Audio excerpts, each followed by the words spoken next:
Your phone buzzes. One notification. Your heart rate actually changes.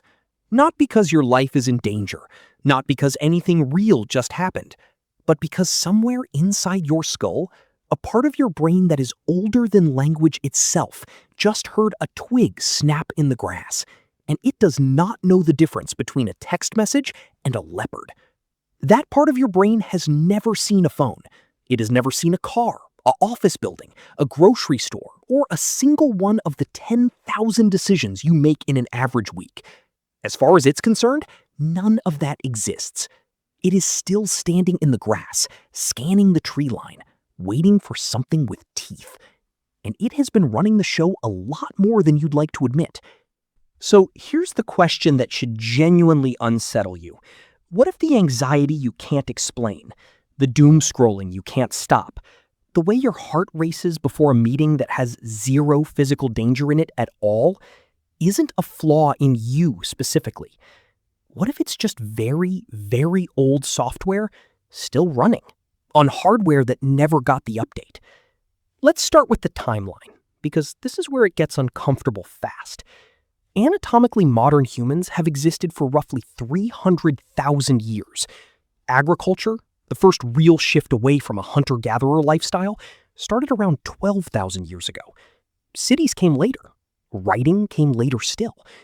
Industrial society, the thing that gave us cars, electricity, and eventually the device currently in your pocket, is barely 250 years old. And if you compress all 300,000 years of human existence into a single 24-hour day, agriculture doesn't show up until about 11:57 p.m. Cities appear a few minutes after that. The Industrial Revolution shows up in the final second before midnight. And the internet, the thing you're using to watch this right now, arrives in the last fraction of that final second. So close to midnight, it barely counts as its own moment at all. Your brain, the actual biological hardware sitting inside your head right now, did not have time to catch up to any of that. Not even close.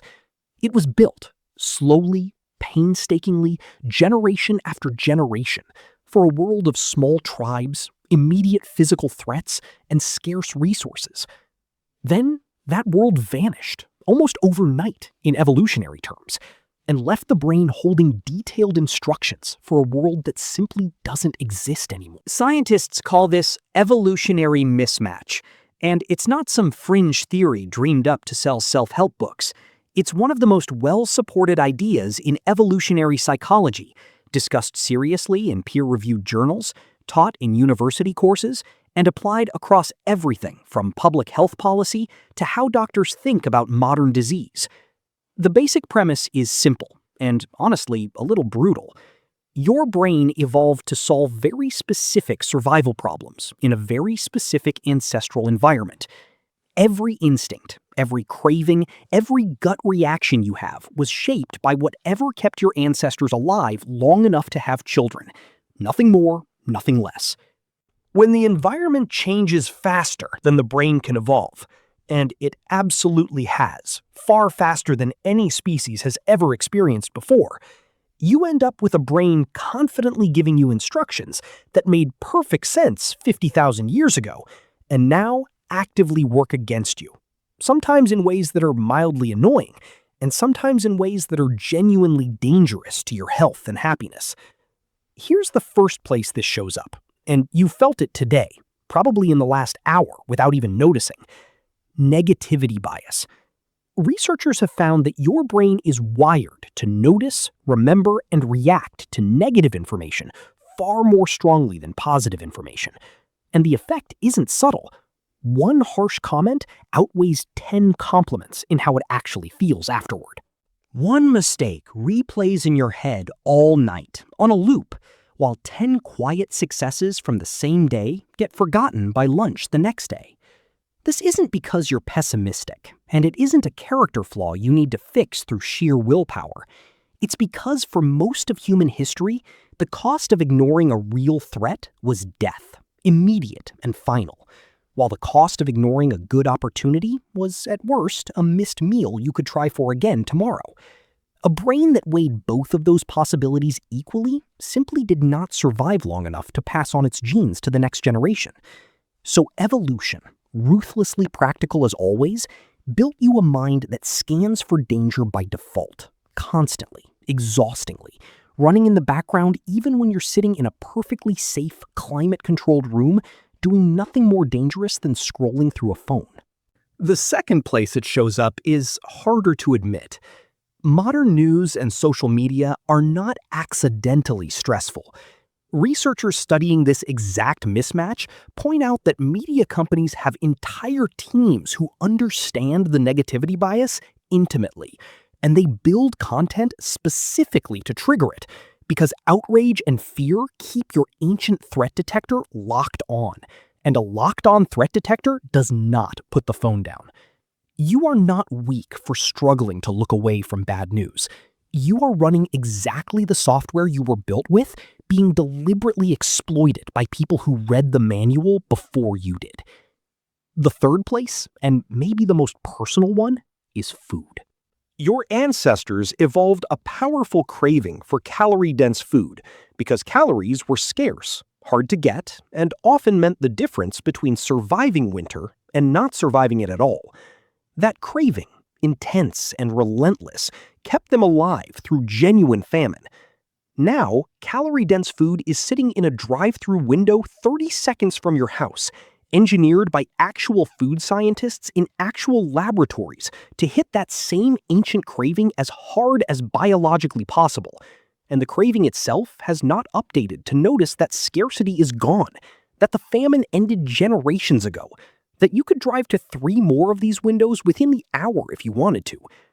Researchers studying this exact mismatch have connected it directly to rising rates of obesity in societies where food went from scarce to nearly unlimited within just a few generations, far faster than any brain, no matter how remarkable, could realistically adapt to.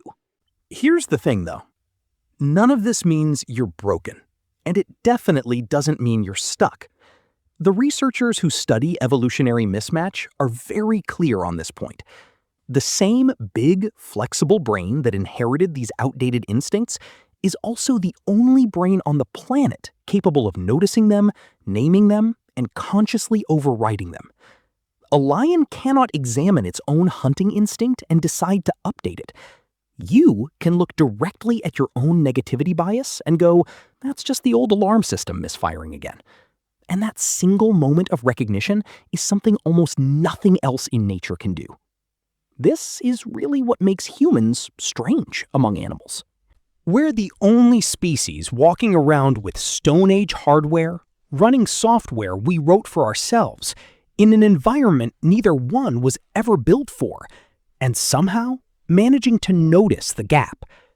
Every single time you catch yourself doom scrolling and choose to put the phone down anyway, every time you feel that flash of anxious dread before an email and remind yourself nothing here can actually kill you, every time you reach for a vegetable instead of the thing engineered to exploit your ancient cravings, you are doing something no other creature on Earth has ever managed.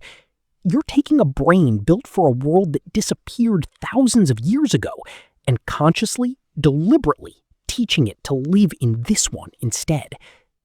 So the next time your heart races over something that genuinely cannot hurt you, a notification, a comment, an email sitting unread in your inbox, try not to be annoyed at yourself for it.